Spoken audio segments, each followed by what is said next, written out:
काफ़ी अच्छा प्रैक्टिकल रहेगा।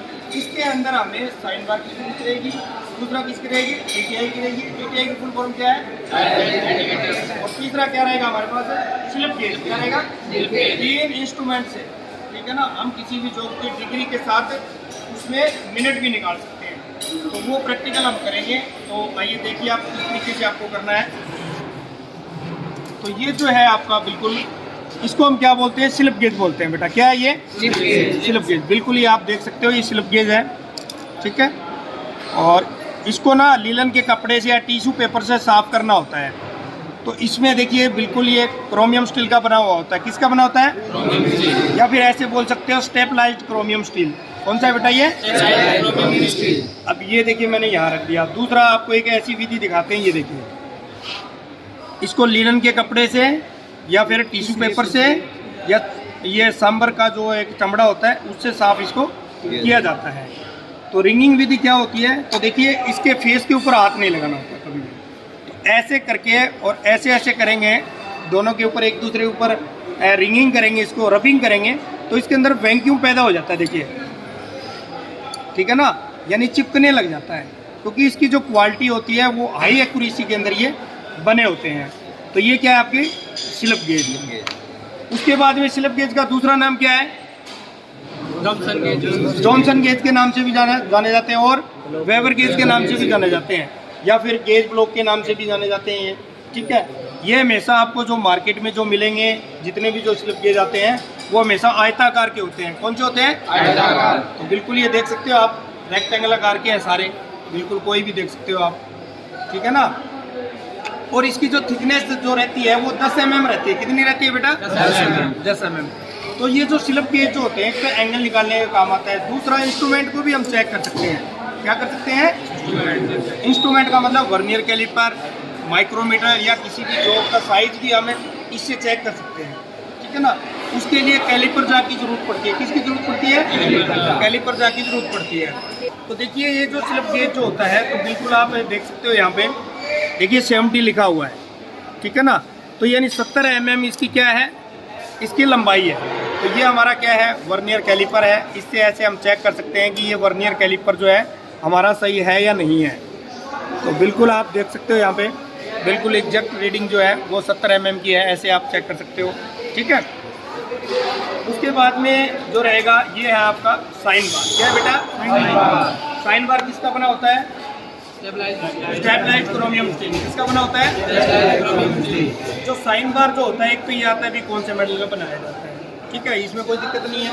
दूसरा इसमें आता है भी साइन बार का साइज कैसे लिया जाता है। कैसे लिया जाता है बेटा,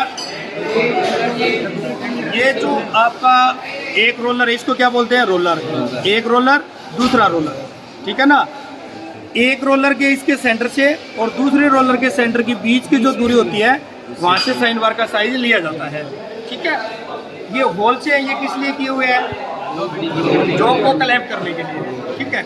और ये जो है, ये जॉब की एक सपोर्टर पत्ती है, ये वाली क्या है, ये जॉब को क्या करती है, सपोर्ट करती है, ठीक है ना। तो ये आपका क्या रहेगा, साइन बार। साइन बार की रेंज क्या होती है, 100 mm से स्टार्ट होते हैं, 100 mm, 125 mm, उसके बाद 150 mm, ठीक है, 200 mm, 250, इसी रेंज में आगे बढ़ते हुए ये 500 mm तक जो है साइन बार मार्केट में मिलते हैं। इनका अधिक से अधिक प्रयोग किया जाता है। दो अपने क्लियर हो गए, स्लिप गेज पढ़ लिया हमने, साइन बार पढ़ लिया। तीसरा है हमारा DTI। क्या है, DTI। इसको हम बोलते हैं बेटा DTI यानी डायल टेस्ट इंडिकेटर, ठीक है ना। और ये क्या है आपका मैग्नेटिक स्टैंड। स्टैंड के ऊपर मैंने क्या फिट किया हुआ है, DTI, ठीक है। तो DTI के थोड़े भाग हम देख लेते हैं। ये अंदर वाला जो भाग है इसको क्या बोलते हैं, डायल है अंदर, ठीक है। और ये जो सुई है इसको क्या बोलते हैं, नीडल बोलते हैं। और छोटी एक घड़ी नजर आ रही है आपको इसके अंदर, इसको हमें रेवोल्यूशन काउंटर बोलते हैं। क्या बोलते हैं, रेवोल्यूशन काउंटर। तो सबसे पहले तो आपको यहाँ पे 0 कर लेना है। ये जो नीडल जो है ना, ये 0 कर लेनी है, ठीक है। 0 करने के बाद में क्या, एकदम हम देखिए ऐसे पता नहीं चल रहा भी कितने हैं। उसके बाद रेवोल्यूशन काउंटर पे देखिए, जैसे ही एक सुई चक्कर काटेगी तो एक चक्कर रेवोल्यूशन काउंटर का 1 पॉइंट आगे बढ़े। देखिए 1 mm हो गया, और ये 2 mm हो गया, और ये कितना हो गया, 3 mm हो गया। देखिए रेवोल्यूशन काउंटर में देखो। तो इस तरीके से हम इसमें रीडिंग पढ़ सकते हैं, लेकिन आपको 0 करना जरूरी है। DTI का जो प्रयोग जो किया जाता है वो बेसिकली जॉब का एंगल जो होता है ना, वो बिल्कुल 0 करने के लिए सिर्फ DTI का प्रयोग इसमें क्या रहेगा, इसके एंगल को बिल्कुल पैरेलल करने के लिए, 0-0 करने के लिए हमेशा DTI का प्रयोग किया जाता है। तो सबसे पहले देखिए हमने 100 mm का इस तरीके से लगाएंगे, उसके बाद में 90 mm का बिल्कुल इसके सेंटर में इस तरीके से रखेंगे, उसके बाद में फिर 80 mm का ले लेते हैं, ये देखिए, उसके बाद में 70 mm का एंगल के अकॉर्डिंग जो है हम इसमें लगाते जाएंगे। ये कितने का है, ये 60 mm का, उसके बाद में हम लगा लेते हैं 50 mm का, उसके बाद में हम लगा लेते हैं 40 mm का। ठीक है, इतना लगाने के बाद में ये जो चीज़ आपको इस तरीके से रखनी है, कोई दिक्कत नहीं है इसमें। अब ये जॉब जो है, ये वाला एंगल जो है हम चेक करेंगे कितने डिग्री का एंगल है इसके ऊपर, ये आपको ये इस तरीके से रखना है। ठीक है, और ये जो एंगल जो है हमें पैरेलल करना है, इसके बराबर करना है। बराबर करेंगे तो इसका मतलब ये एक बार बेसिकली हम देख लेते हैं भी, इसका इक्वल करने के लिए इसके नीचे और स्लिप गेज हमें लगाने होंगे। तो उसके बाद में मैं 30 वाला भी यहाँ लगा देता हूँ।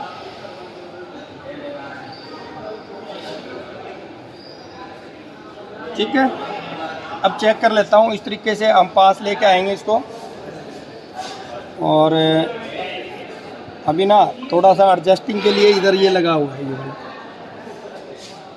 थोड़ा सा, ये देखिए, अभी इसको मूव करूँगा तो लेके थोड़ा सा, यानी 1 mm जो है भाग जो और है इसमें हम लगाएं।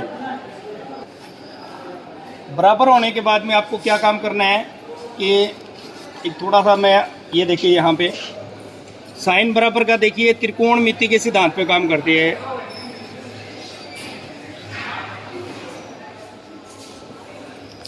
ये इस तरीके से लंब क्या है इसमें, ये तो हो गया लंब, और ये क्या हो गया, कर्ण।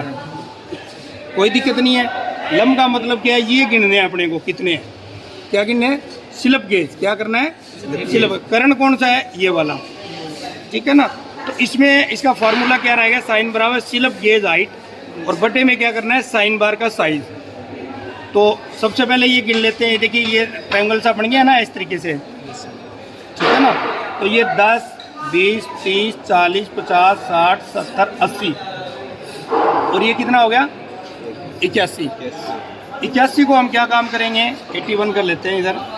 इसको डिवाइड करो बेटा, इसको जब हम डिवाइड करेंगे तो ये कितना आ गया है, 0. डिग्री का निशान है तो 54 तो डिग्री हो गया, और हमारा कितना आया था, देखो ये दिया हुआ ना 81, और ऊपर कितना है, ये बड़ा, ये किस चीज़ का निशान है, मिनट का। यानी हमारा जो आंसर आया है वो 54 डिग्री और 6 मिनट। इस तरीके से जो है हम जो है निकाल सकते हैं। बिल्कुल हमने जो है साइन बार से डिग्री किसी जॉब का एंगल जो है वो मिनट में कैसे निकाला जाता है, इसका प्रैक्टिकल डेमो हमने कर लिया है। भविष्य में कभी भी अगर आपको साइन बार से किसी जॉब का डिग्री के साथ अगर एंगल निकालना है, उसका मिनट भी निकालना है, तो इस तरीके से निकाल सकते हो। तो आशा करता हूँ कि ये जो आज का टॉपिक है आपको समझ आया है, क्लियर हो गया। किसी प्रकार की कोई दिक्कत है तो मुझे किसी भी टाइम जो है आप कुछ मिलते हैं नेक वीडियो के साथ। तब तक आपको जय हिंद, जय भारत।